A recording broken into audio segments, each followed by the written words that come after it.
سیرت نبوی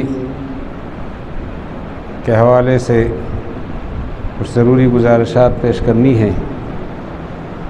حضرت مولانا سید سلیمان ندوی رحمہ اللہ فرماتے ہیں، انسان کے حال اور مستقبل کی تاریکی کو چاک کرنے کے لیے ماضی کی روشنی سے فیض حاصل کرنا ضروری ہے۔ آج انسان کے سرمایہ میں فلاح و سعادت، اخلاق، نیک اعمال اور بہترین زندگیوں کے جو کچھ آثار و نتائج ہیں وہ سب انبیاء کرام کے فیوض و برکات ہیں۔ وہ جگہ جگہ اپنے نقش قدم چھوڑ گئے اور دنیا کم و بیش انہی پر چل کر اپنی کوششوں کی کامیابی ڈھونڈ رہی ہے۔ اس سے یہ سبق ملتا ہے ہمیں کہ پیغمبر کی تعلیم سے ہم کبھی مستغنی نہیں ہو سکتے۔ اللہ کے پیغمبر کے ساتھ کسی نہ کسی پیغمبر کے ساتھ جوڑ ضروری ہے، اور آخری پیغمبر کی موجودگی میں پھر تمام انبیاء سے جوڑ ضروری ہے۔ ایمانی جوڑ تو آدم علیہ السلام سے لے کر جناب رسول کریم صلی اللہ علیہ وسلم تک سب کے ساتھ ضروری ہے۔ پیروی کا جوڑ جو ہوگا وہ صرف حضرت محمد صلی اللہ علیہ وسلم کے ساتھ ہوگا۔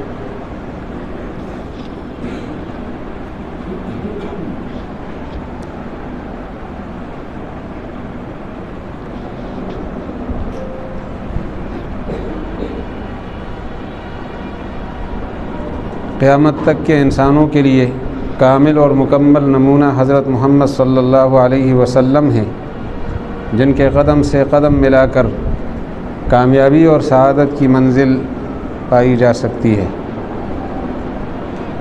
مسلمان کی ذمہ داری رسول اللہ علیہ السلام کی سیرت سے واقفیت ہے۔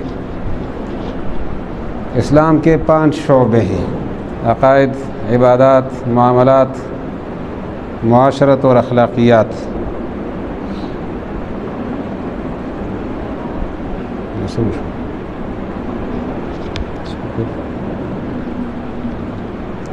گڑبڑ ہو رہی ہے۔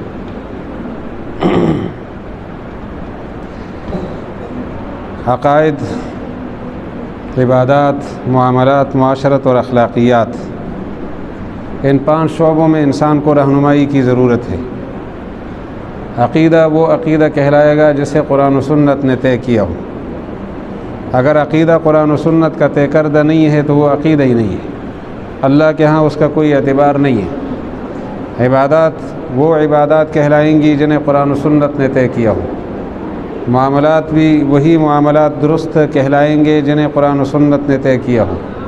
معاشرت اور اخلاقیات کے اوپر اگر قرآن پاک کی روشنی ہے، رسول اللہ کی سیرت کی روشنی ہے، ان کا اعتبار ہوگا، ورنہ وہ کل عدم ہے۔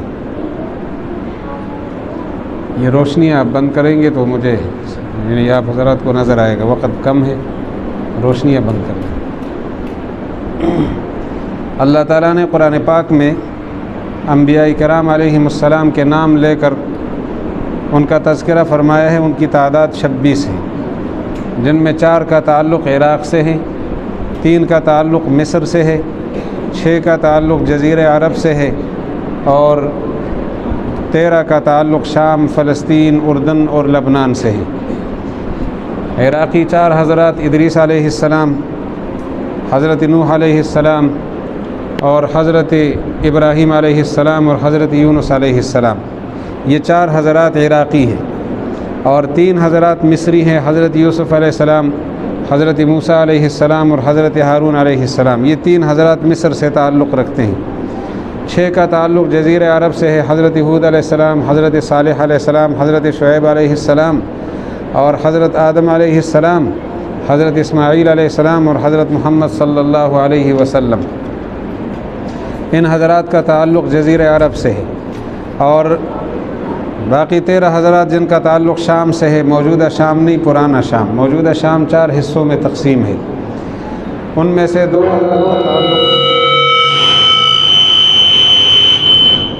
2 حضرات کا تعلق موجودہ شام سے ہے، حضرت ایوب علیہ السلام اور ان کے صاحبزادے حضرت ذوالکفل علیہ السلام، اور 2 کا تعلق وہ حضرت لوط علیہ السلام کا تعلق تو اردن سے ہے، اور حضرت عزیر علیہ السلام اور حضرت اسحاق علیہ السلام، یعقوب علیہ السلام، حضرت داؤد علیہ السلام، سلیمان علیہ السلام، زکریا، یحییٰ، عیسیٰ علیہم السلام، ان 8 کا تعلق وہ موجودہ فلسطین سے ہے، اور 2 کا تعلق لبنان سے ہے، حضرت الیاس علیہ السلام اور حضرت یسع علیہ السلام۔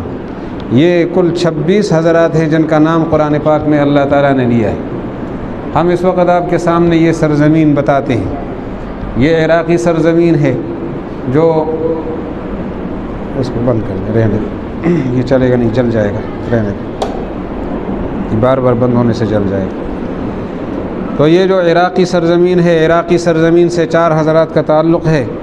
حضرت نوح ادریس علیہ السلام، ان کے پڑپوتے کا نام ہے نوح علیہ السلام، اور حضرت ابراہیم علیہ السلام عراق میں وہ پیدا ہوئے۔ عراق سے انہوں نے حران موجودہ ترکی کا سفر فرمایا، وہاں سے انہوں نے شام حلب کا سفر کیا، اور وہاں سے فلسطین تشریف لے گئے، پھر مصر سے واپس فلسطین، اور وہاں سے پھر آپ مکہ مکرمہ تشریف لائے، مکہ مکرمہ سے واپس آپ نے فلسطین کا سفر کیا، یعنی یہ 4 خطوں سے آپ گزرے ہیں۔ پھر اللہ جل شانہ نے عراق کی سرزمین پر جن شخصیات کو مبعوث فرمایا ہے، ان میں سے ایک نمایاں نام حضرت یونس علیہ السلام کا ہے، جن کا تفصیلی واقعہ قرآن پاک میں جگہ جگہ موجود ہے۔ 4 دفعہ اللہ تعالیٰ نے ان کا نام لے کر ذکر فرمایا ہے۔ اور جزیرہ عرب میں انبیاء کرام جو محنت کے لیے تشریف لائے ہیں، حضرت ہود علیہ السلام، یہ لبنان، یہ اردن، جزیرہ عرب کے اندر عمان اور یمن، اس کے درمیان احقاف کے علاقے سے ان کا تعلق ہے۔ صالح علیہ السلام کا تعلق آج کی جغرافیہ میں سعودی عرب کے مدائن صالح سے ہے، اور اس کے شمال میں مدین اور تبوک، ان دونوں علاقوں سے شعیب علیہ السلام کا تعلق ہے۔ ان سب میں سب سے محترم حضرت محمد صلی اللہ علیہ وسلم ہیں۔ آپ کو اللہ جل شانہ نے مکہ مکرمہ میں مبعوث فرمایا۔ جس ماحول میں آپ مبعوث ہوئے تھے، وہ ماحول مذہبی حوالے سے بھی تاریکیوں کا حامل تھا، اور سیاسی حوالے سے بھی انتہائی تاریکیوں کا حامل تھا۔ مذہبی حوالے سے اس زمانے میں پوری دنیا 3 براعظموں پر مشتمل، آباد دنیا اس وقت 3 براعظموں پر مشتمل تھی: براعظم ایشیا، براعظم افریقہ اور براعظم یورپ۔ ان 3 براعظموں میں انسانوں کی جو آبادی تھی وہ مذہبی حوالے سے 6 حصوں میں تقسیم تھی۔ بڑے بڑے مذاہب 6 تھے۔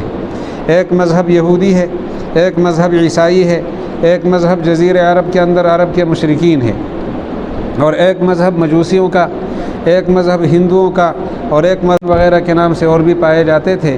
لیکن یہ 6 بڑے بڑے مذاہب ہیں: یہودی، عیسائی اور مجوسی، جزیرہ عرب کے مشرکین، ہندو اور بدھ مت۔ اس وقت کی سیاسی صورتحال اس طرح تھی کہ جزیرہ عرب میں قبائلی روایتی نظام تھا، قبیلے کا سربراہ ان کا حکمران ہوا کرتا تھا۔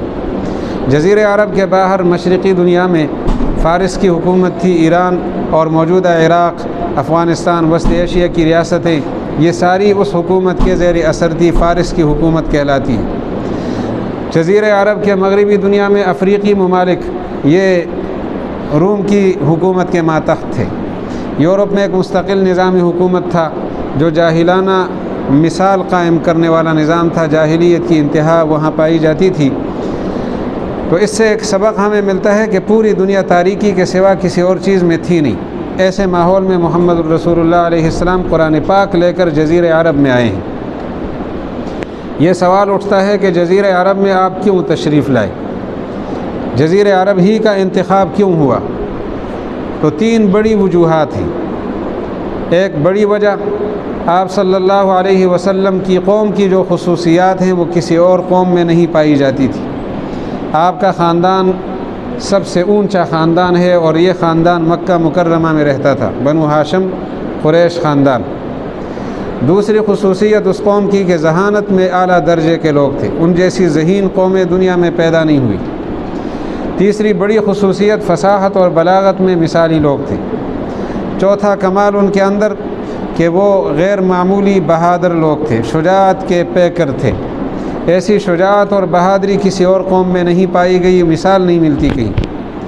5ویں بڑی خصوصیت ان میں کہ اس قوم کو اللہ جل شانہ نے غیرت اور حمیت کی نعمت سے نوازا تھا۔ جس کسی کو کہہ دیا کہ میں آپ کا ساتھ دوں گا تو ہر لحاظ سے پھر ساتھ دیتے تھے اور ہر قسم کی قربانی سے گزرتے تھے۔ اس قوم کا چھٹا کمال صداقت اور سچائی کے ساتھ ان کی وابستگی بہت زیادہ مستحکم تھی۔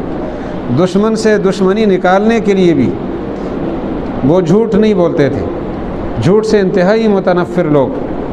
اور اس قوم کی ایک خصوصیت یہ تھی کہ انتہائی سادگی کی حامل قوم تھی۔ ایسی خصوصیات کی حامل قوم کو اللہ جل شانہ نے رسول اللہ صلی اللہ علیہ وسلم کی خدمت کے لیے مقرر فرمایا۔ ایسی قوم کہیں اور نہیں تھی جو ان خصوصیات کی حامل ہو۔ دوسرا بڑا کمال جزیرہ عرب میں یہ تھا کہ کعبۃ اللہ وہاں تھا، اور اللہ نے اپنے آخری پیغمبر کو کعبۃ اللہ والے علاقے میں بھیجنا تھا۔ اور تیسرا بڑا کمال جو اس علاقے کو حاصل تھا کہ پوری دنیا جو اس وقت آباد دنیا تھی اس کا مرکز سعودی عرب ہے۔ مشرق میں بر اعظم ایشیا ہے، شمال میں بر اعظم یورپ ہے، اور مغربی جانب میں افریقہ ہے۔ ان کا مرکز یہ علاقہ تھا۔ باقی علاقے تو بعد میں، یعنی امریکہ شمالی ہو یا جنوبی، 500-600 سال پہلے یہ علاقے منظر عام پر آئے ہیں۔ اور بر اعظم آسٹریلیا وہ 1770 میں دریافت ہوا ہے، اور 7واں بر اعظم تو اب بھی آبادی سے محروم ہے۔ تو آپ صلی اللہ علیہ وسلم نے 23 سال میں جزیرہ عرب میں قرآن پاک کی روشنی لے کر محنت فرمائی، اور مکہ مکرمہ میں آپ نے امت بنائی ہے 3 مرحلوں میں۔ 3 سال آپ نے خفیہ دعوت دی ہے، ہر ایک کو دعوت نہیں دی، ہر جگہ دعوت نہیں دی، ہر وقت دعوت نہیں دی، ہر حال میں دعوت نہیں دی۔ خاص آدمی کو خاص جگہ میں، خاص وقت میں، خاص ماحول میں دعوت دی ہے۔ تو 4 بنیادی شخصیات رسول اللہ صلی اللہ علیہ وسلم کے ساتھ وابستہ ہو گئیں۔ خواتین میں حضرت خدیجہ رضی اللہ عنہ، مردوں میں حضرت صدیق اکبر ابو بکر صدیق رضی اللہ تعالی عنہ، بچوں میں حضرت علی رضی اللہ عنہ، اور غلاموں میں حضرت زید بن حارثہ رضی اللہ تعالی عنہ۔ یہ 4 حضرات ہماری بنیاد ہیں۔ 3 سال کی محنت کے بعد اعلانیہ دعوت شروع ہو گئی، لیکن دائرہ کار مکہ مکرمہ تک محدود ہے۔ 7 سال تک یہ سلسلہ رہا۔ 7 سال کے بعد اعلانیہ دعوت بیرون مکہ منتقل ہو گئی۔ آپ نے طائف کا سفر فرمایا، آپ نے مینا کے اندر عقبہ گھاٹی میں مدینہ منورہ سے آنے والے حضرات کو اسلام کی دعوت دی، اور وہ مسلمان ہو گئے اور مدینہ منورہ تک اسلام پہنچا۔ تو آخری 3 سال اعلانیہ دعوت بیرون مکہ، یہ 13 سال امت بنانے پر لگ گئے۔ اسی امت کو لے کر آپ مدینہ منورہ تشریف لے گئے، وہاں آپ نے اسلامی ریاست کی بنیاد ڈال دی۔ 3 مرحلوں میں اس ریاست کو عروج تک پہنچایا۔ پہلا مرحلہ 6 سال پر مشتمل ہے۔ ان 6 سالوں میں حضور علیہ السلام نے 4 کام کیے ہیں۔ جو بڑا مسئلہ تھا خطرات کا مقابلہ۔ سب سے پہلا خطرہ آپس میں الجھن کا ہو سکتا تھا۔ باہر سے آیا ہوا آدمی اس طرح قابل احترام نہیں سمجھا جاتا جس طرح مقامی لوگوں کو احترام کی نظر سے دیکھا جاتا ہے۔ تو مکہ مکرمہ کے مہاجرین مدینہ منورہ پہنچے، باہر سے دوسرے لوگ مسلمان ہو کر مدینہ منورہ پہنچیں گے۔ مقامی لوگوں نے اگر انہیں مہاجر کہہ کر ان کی حیثیت کو مجروح کر دیا تو آپس میں الجھن ہوگی۔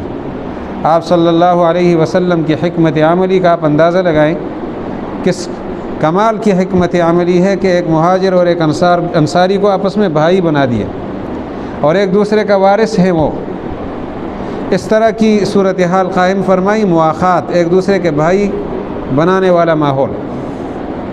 تو اس حوالے سے آپس میں خطرات کا دروازہ بند ہوا۔ پھر اگلا مرحلہ، غیر مسلم رہتے تھے مدینہ منورہ میں اور آس پاس کے علاقوں میں، ان کے ساتھ معاہدے ہوئے، میثاق مدینہ۔ دفاع کا مسئلہ تھا، دفاعی جہاد بھی فرمایا، اقدامی مسئلہ تھا، اقدامی جہاد بھی فرمایا۔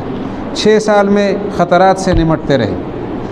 پھر آپ نے 6 ہجری میں صلح حدیبیہ، یہ ریاست مدینہ کی ترقی کا دوسرا مرحلہ ہے، اسے فتوحات کا آغاز کہا جاتا ہے۔ حدیبیہ کی صلح ہو گئی تو عرب کے مشرکین اب برابر کی سطح پر آ گئے۔ پہلے تو عرب کے مشرکین حضور علیہ السلام کو کوئی حیثیت نہیں دیتے تھے، اور ان کے ساتھ بیٹھ کر مذاکرات کو اپنی توہین سمجھتے تھے۔ آج وہ برابر کی سطح پر حضور کی حکمت عملی کے ساتھ آ گئے، اور معاہدہ ہوا 10 سال نہیں لڑیں گے۔ اب 10 سال تک ان سے آزادی حاصل ہوئی، تو آگے جو ہمارا سلسلہ آگے بڑھنا شروع ہوا اسلام کی دعوت کا۔ خیبر ہمارے ہاتھ میں آ گیا 7 ہجری میں۔ اسلام کی دعوت کے خطوط بین الاقوامی بادشاہوں کو لکھے، روم کے حکمران کو اسلام کی دعوت کا خط پہنچا، فارس کے حکمران کو پہنچا، اور مقوقس جو مصر کا حکمران تھا اس کے پاس پہنچا، نجاشی وہ اس وقت مسلمان ہو گیا۔ دنیا کے بڑے بڑے نمایاں حکمرانوں تک اسلام کی دعوت کے خطوط پہنچ گئے، اس لیے اس کو فتوحات کا آغاز کہا جاتا ہے۔ اور اسی کے نتیجے میں عمرۃ القضاء کے مرحلے سے گزرے، پھر آگے 8 ہجری کے بعد فتوحات کی تکمیل ہے، مکہ مکرمہ فتح ہوا، اور اس کے بعد پھر اسلام کا عروج شروع ہوا، اعلیٰ درجے کا عروج ہمیں حاصل ہوا۔ اور نبی کریم صلی اللہ علیہ وسلم جب دنیا سے جا رہے تھے پورا جزیرہ عرب ہمارے پاس تھا۔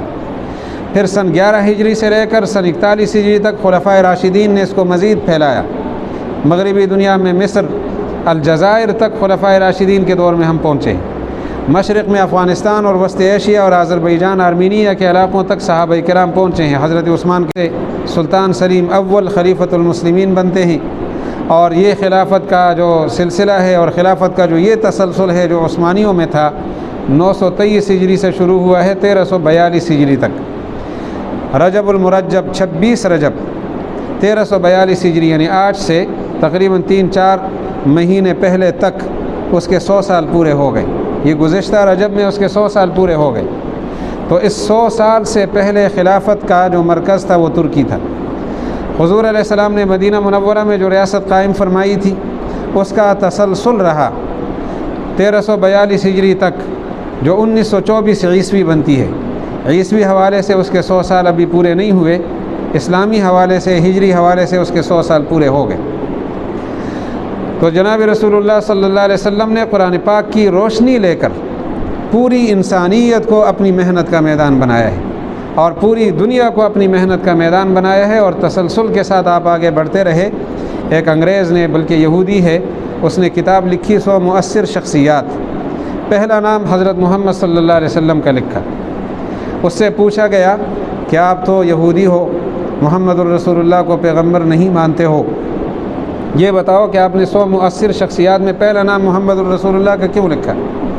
تو اس نے بتایا کہ محمد الرسول اللہ کی سچائی مجھے مجبور کر رہی ہے، اور اس سے بڑی مؤثر شخصیت دوسری مجھے نظر نہیں آ رہی۔ وجہ یہ ہے کہ جب انہوں نے محنت کا آغاز کیا تھا 4 آدمی ان کا ساتھ دے رہے تھے، ایک ان کی بیوی ہے، ایک ان کا دوست ہے، ایک ان کا خادم ہے، اور ایک معصوم بچہ جو ان کی تربیت میں رہتا تھا، ان کی کفالت میں۔ 4 آدمیوں سے شروع ہونے والی محنت آج 1.5 ارب سے زیادہ آبادی ان کا ساتھ دے رہی ہے۔ اور عجیب بات یہ ہے کہ اسلام سے زیادہ محبت اور جذباتی محبت کا تعلق ان کی ذات سے ہے۔ مسلمان اسلام کے اوپر عمل کرنے میں سستی کر لیتا ہے، اسلامی چیزوں کو اپنانے میں سستی کر لیتا ہے۔ نماز اسلامی عبادت ہے، اس میں مسلمان سست ہوگا، روزے میں سست ملے گا، حج میں سستی کرنے والا مل جائے گا، زکوٰۃ جیسی عبادت میں بھی سستی کرنے والا مل جائے گا، لیکن محمد الرسول اللہ کے ساتھ عشق اور محبت میں سستی والا نہیں ملے گا۔ ان کے ساتھ عشق و محبت میں یہ تمام حدود سے گزرنے والے لوگ نظر آتے ہیں۔ تو یہ اس شخص کی سچائی اور اس کا کمال ہے کہ 1400 سال تک جھوٹ تو کبھی چل نہیں سکتا، اور وہ شخص آگے سے آگے بڑھتا چلا جا رہا ہے، تو ان سے بڑا سچا آدمی اور بڑا مؤثر آدمی مجھے نظر نہیں آیا۔ اب ہمیں اس بات سے کیا سبق ملتا ہے؟ ہم محمد الرسول اللہ صلی اللہ علیہ وسلم کا کلمہ پڑھتے ہیں، ہمیں یہ کلمہ اللہ تعالیٰ نے خود سے دیا ہے، ورنہ آج کے دور میں مسلمان ہونا آسان بات نہیں ہے۔ ایک آدمی مسلمان ہوگا، مذہب تبدیل کرے گا، اسے سنبھالے گا کون؟ وہ اپنے خاندان سے کٹے گا، متبادل سنبھالنے کا نظام نہیں ہے۔ خلافت عثمانیہ یا خلافت بنو عباس، خلافت بنو امیہ، خلفائے راشدین کے زمانے میں ایک شخص مسلمان ہوتا تو جس کے ہاتھ سے مسلمان ہوتا وہ خاندان اسے پوری طرح سنبھالتا، اور اس کا خاندانی نام بھی تبدیل ہو جاتا۔ جس کے ہاتھ میں مسلمان ہوا اپنا خاندان تبدیل ہوا اور اس کے خاندان میں داخل ہو گیا، اس کی یعنی خاندان اسی کے خاندان کی طرف منسوب ہو گیا، سنبھالنے والے وہ لوگ ہوتے تھے۔ پھر آج کے دور میں تو ایسا نہیں ہے۔ اللہ تعالیٰ نے ہمیں کلمہ نصیب کیا ہے، اس کی مہربانی ہے۔ ہم اس کلمے کی قدر کریں، اپنی نئی نسل کی تربیت کریں، رسول اللہ صلی اللہ علیہ وسلم کی سنتوں کو زندہ کرنے میں ہم کردار ادا کریں۔ دنیا میں واحد چیز پیغمبر کی سنت ہے جو کبھی ایکسپائر نہیں ہوتی۔ آج ہم اگر سنت رسول کو نظر انداز کرتے ہیں اور متبادل خواہشات کے مطابق طریقے اختیار کرتے ہیں، تو ہم دنیا کو یہ پیغام دیتے ہیں کہ میرے پیغمبر کے طریقے ایکسپائر ہو گئے ہیں، اس لیے اب ان پر عمل کرنا مشکل ہے۔ ہم بتاتے ہیں نا جی سنت پر عمل کرنا آج مشکل ہے، تو ایکسپائر چیز پر عمل کرنا مشکل ہوتا ہے نا جی، کارآمد چیز پر تو عمل کرنا کوئی مشکل نہیں ہوتا۔ تو ہم گویا اپنے عمل سے، اپنے کردار سے یہ پیغام دیتے ہیں کہ پیغمبر کی سنت ایکسپائر ہو گئی ہے، اور یہ کتنا خطرناک پیغام ہے۔ جناب رسول کریم صلی اللہ علیہ وسلم کو اللہ تعالیٰ نے جو سنتیں دی ہیں وہ کبھی ایکسپائر نہیں ہوں گی، انشاءاللہ زندہ کرنے کی کوشش کریں گے نہیں کریں گے؟ اللہ تعالیٰ ہم سب کو توفیق عطا فرما دے، اور اللہ تعالیٰ ہم سب کو دین کی محنت کرنے والا بنا دے۔ دعا خود فرما دے۔ الحمدللہ رب العالمین والصلاة والسلام علی رسولہ الکریم وآلہ واصحابہ اجمعین۔ اللہ تعالیٰ ہمارے گناہوں کو معاف فرما دے، اللہ تعالیٰ ہمارے بیماروں کو شفا عطا فرما دے، پریشان حالوں کو عافیت نصیب فرما دے، دنیا اور آخرت کی رسوائیوں سے اور ذلتوں سے ہم سب کی حفاظت فرما دے۔ اللہ تعالیٰ ہمارے بیٹھے ہوئے ہر ایک مسلمان کو جو اس مجمع میں موجود ہے دنیا اور آخرت کی سعادتوں سے مالا مال فرما دے۔ ہمارا یہ بیٹھنا ہمارے لیے، ہماری نسلوں کے لیے ہدایت کا ذریعہ بنا دے۔ اللہ جل شانہ گمراہیوں کے خاتمے کا سبب بنا دے۔ ہم میں سے ہر شخص کو اللہ تعالیٰ ہدایت کا مرکز بنا دے، اور گمراہی کے خلاف اسے مؤثر قدم اٹھانے کی توفیق عطا فرما دے۔ اللہ جل شانہ فوت شدہ مسلمانوں میں سے ایک ایک مسلمان کی بخشش فرما دے۔ دنیا جہان میں مسلمان جہاں کہیں پریشان ہیں، اللہ تعالیٰ انہیں پریشانیوں سے نجات عطا فرما دے۔ پاکستان کو تمام بحرانوں سے نجات عطا فرما دے۔ عالم اسلام کو، عالم انسانیت کو کورونا کے بحران سے نجات عطا فرما دے۔ دیگر وبائی امراض سے اللہ تعالیٰ نجات عطا فرما دے۔ صلی اللہ علی النبی الکریم وآلہ وصحبہ اجمعین۔